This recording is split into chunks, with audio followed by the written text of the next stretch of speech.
Hello and welcome to RealMojo.Live. We're here with David Leighton of Witty International, which is basically a really cool women's organization that is focused on helping women in tech, but also many other areas. And I'll let David explain more.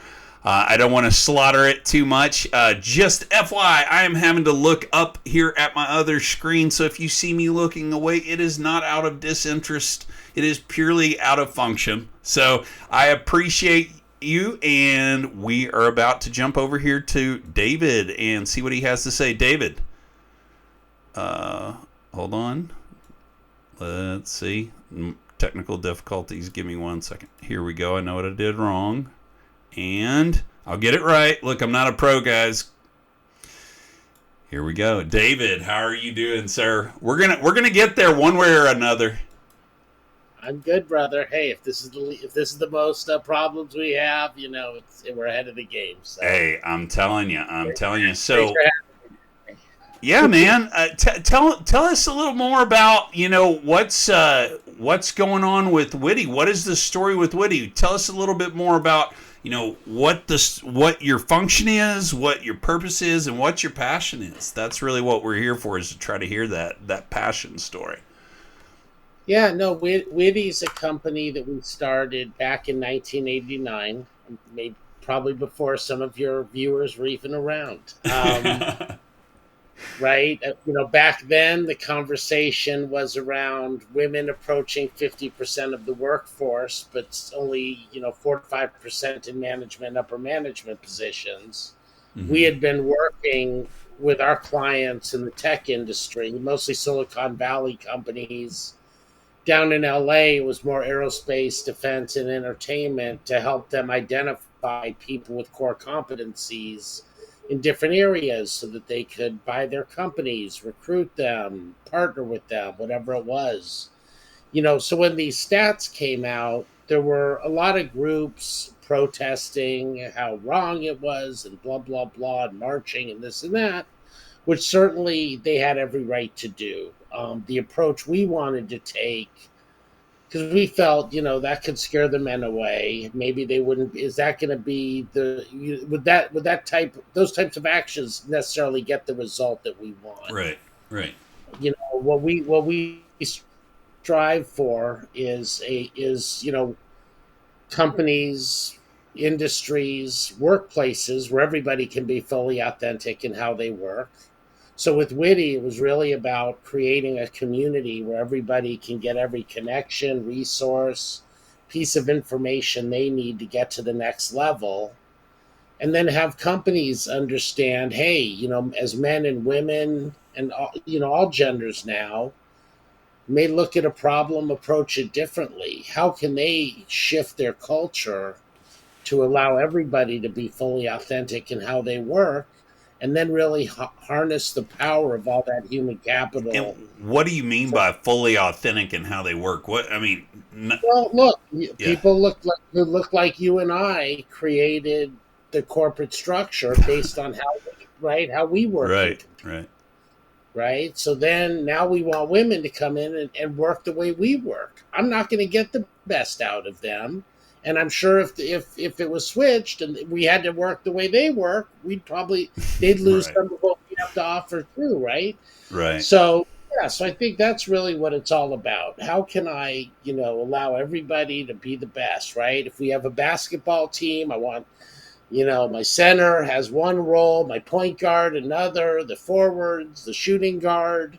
Mm-hmm. So, right, if we're asking the center to play like the point guard, I think had been what was going on. And, and really that's what we do at Witty. And, I had, my mom had the original idea. I took over our other company, the research company, Criterion Research, and landed a couple of small software companies in the early PC software industry that became big companies. Michael Dell was around at that time. Oh, wow. Yeah. Parties. He owns like half the city here, I think. No. Yeah. when he started that, 89, I used to go to Comdex. They'd have these bungalows they'd rent in what's now the Venetian, but it was, anyway, things evolved, and I was Right, kind of right. heads down growing, finding people for my clients in the software space. My mom, people were just starting to use email back then. And so it was kind of like, how do we leverage email to help everybody get connections Hmm. and then help companies kind of get what a great opportunity this is for them to acquire amazing talent. Right. So that's really, kind of how it started. And, 33 years later, the world has turned.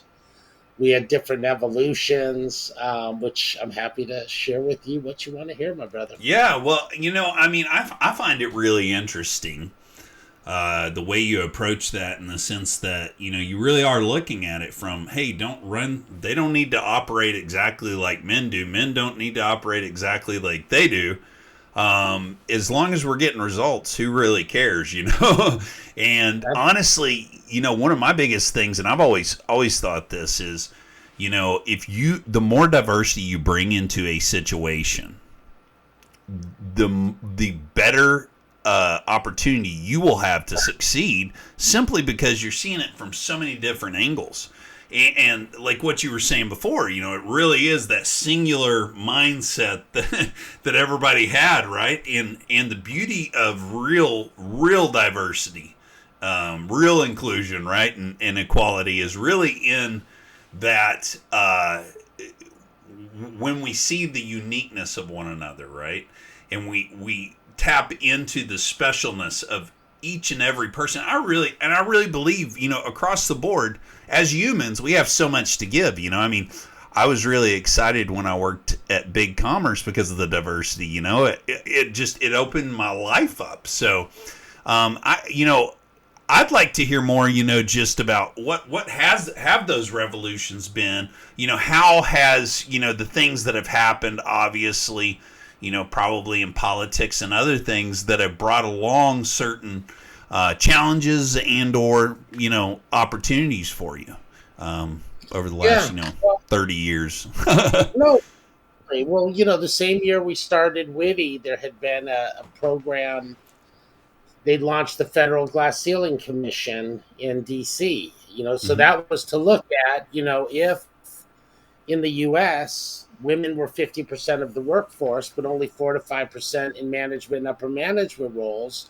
How was Hmm. this going to hurt us as a country competing in a global economy, right? So they started that. We built Witty grassroots. We had our first conference in 95. Everybody said, oh, you'll get a couple of hundred people.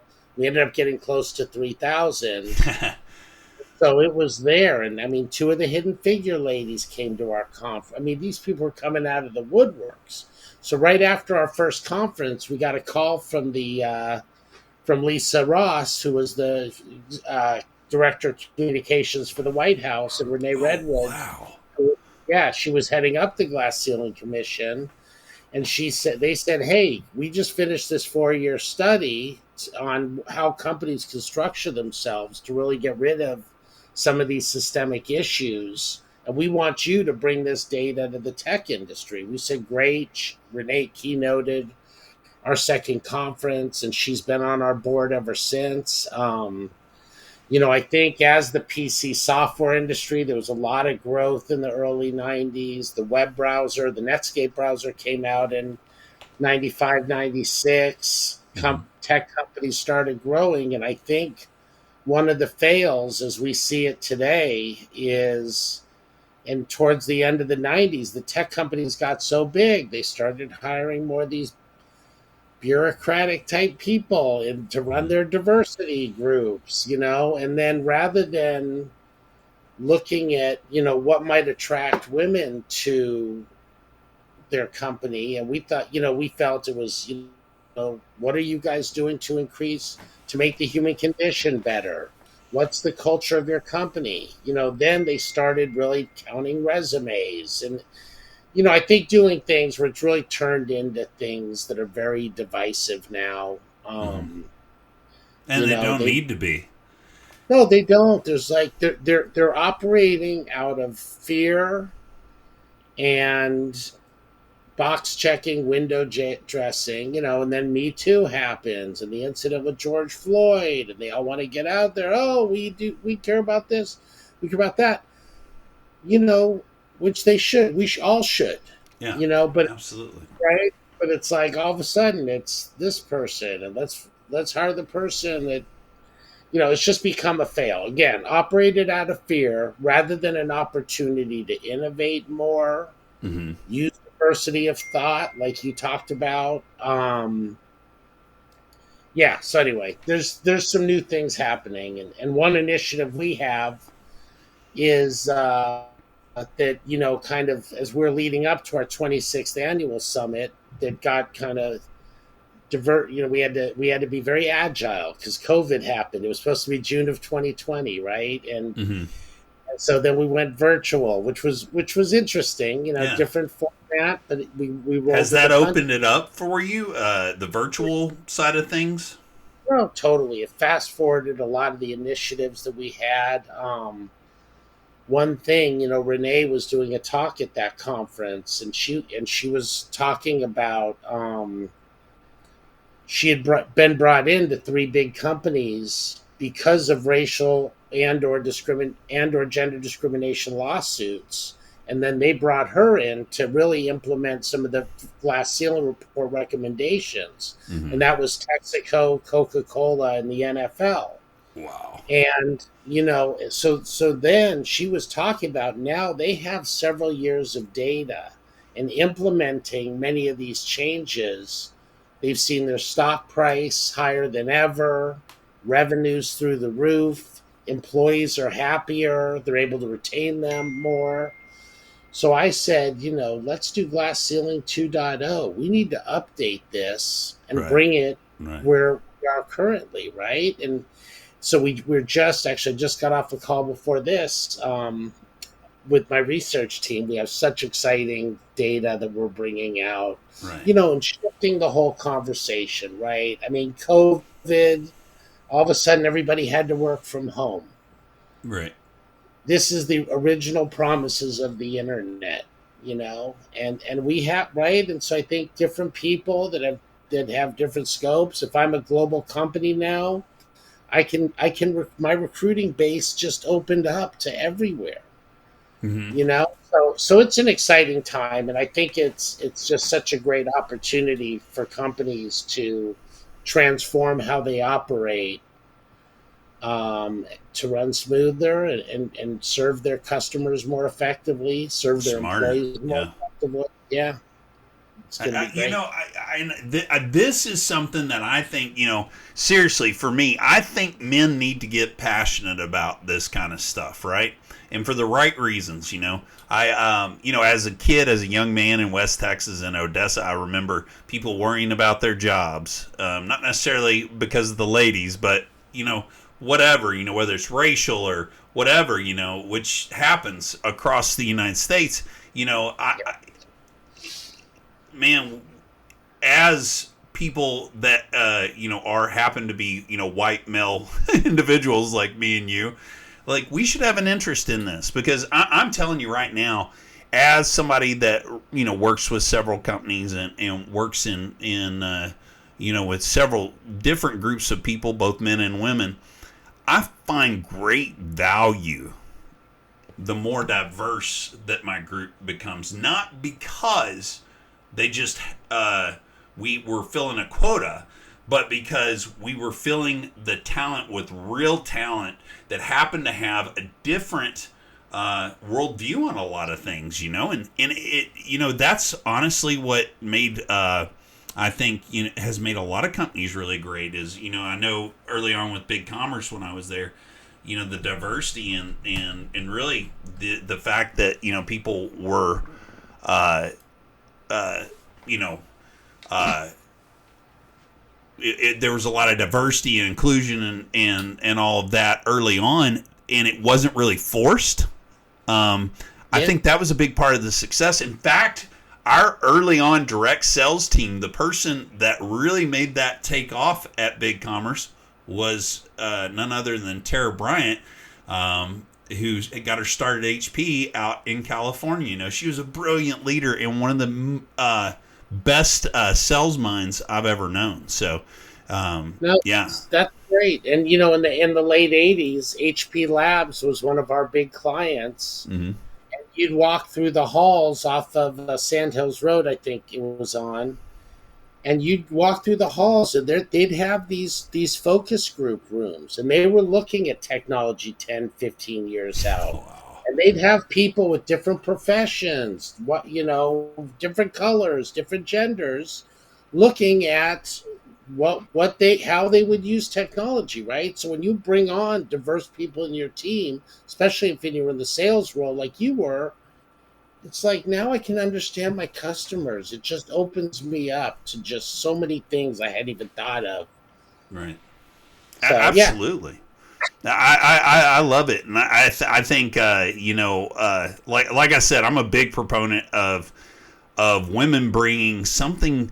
You know, I've always thought this, and you know, I got my start actually in ministry. My degree is actually in youth ministry with the church specialization from Southwestern Assemblies of God University, or as I like to call it, Southwestern Assembly by God University. And you know, the funny thing about that is that you know, I started seeing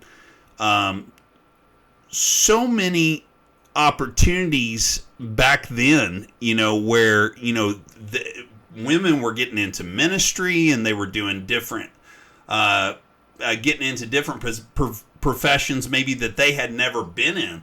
And the beauty of that really is that, again, they bring a different angle.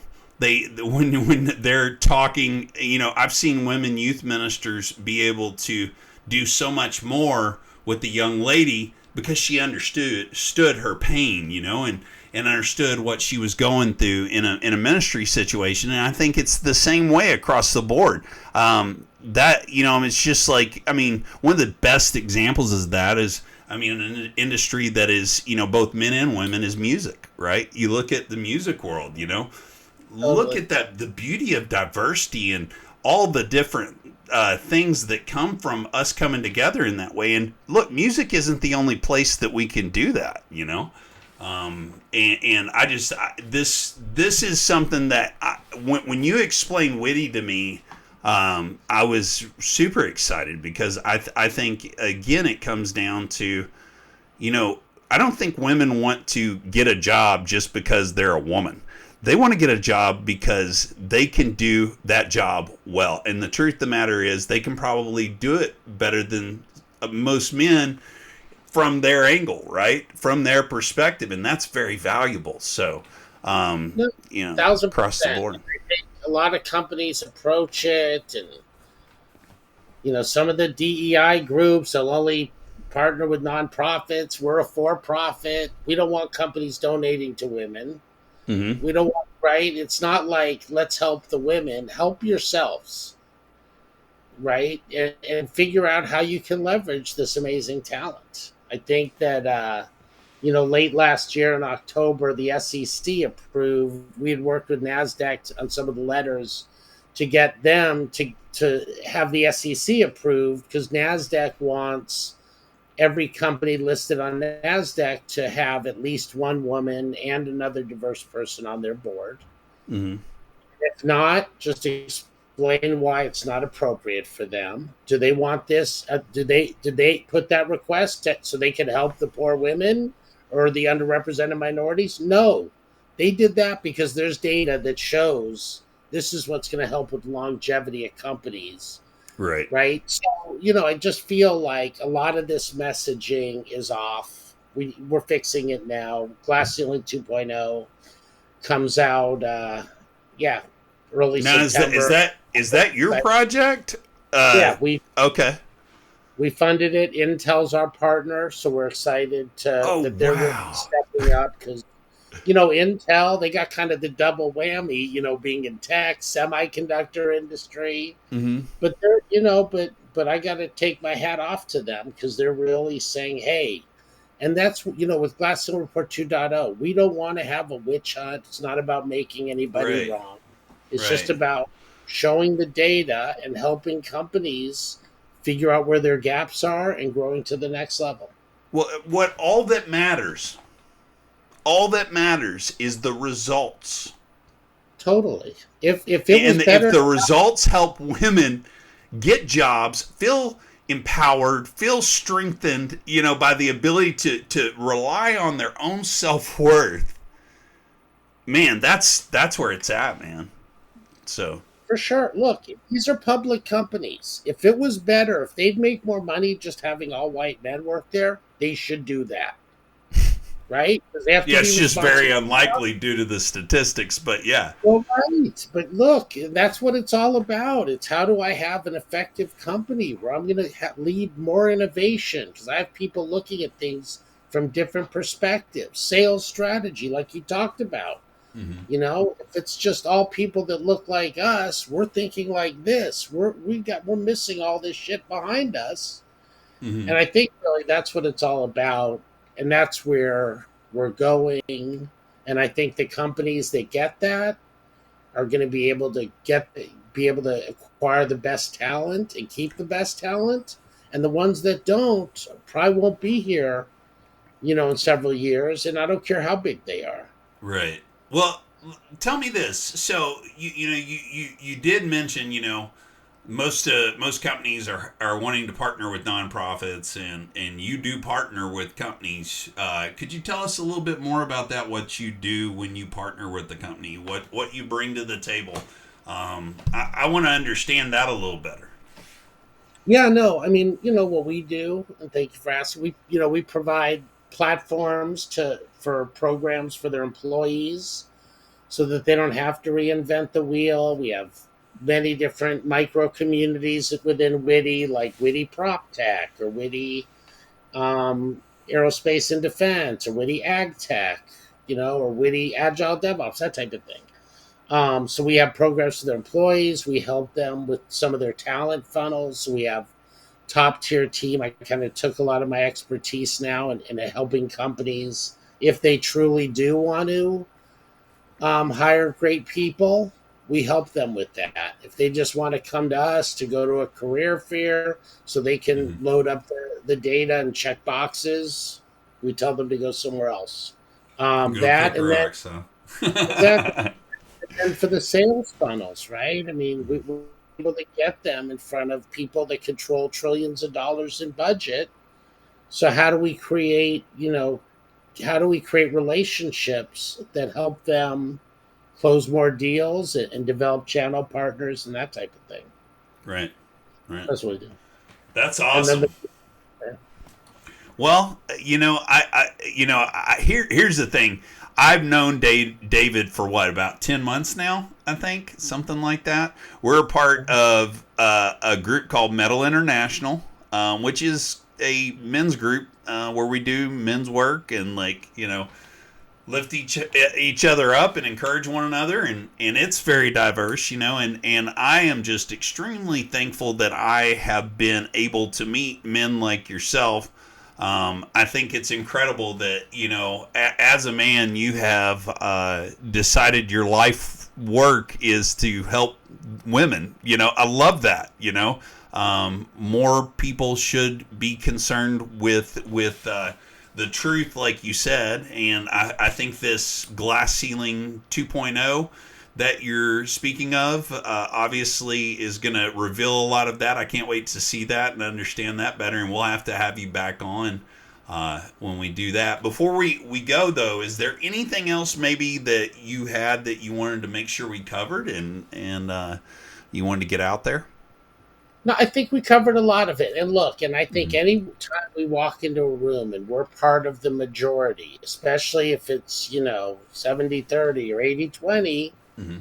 it's up to us to kind of speak up for those that may not have as big of a voice. Absolutely. So, I encourage everybody to do that because, if you look at women, people of color, some of these boardrooms, some of these rooms, whatever rooms, right? If there's somebody that's not doing the right thing, we got to stand by them and speak up. So I'll end Absolutely. with Well, David, if anybody wants to get in touch with Witty, where do they go and how do they connect with Witty International?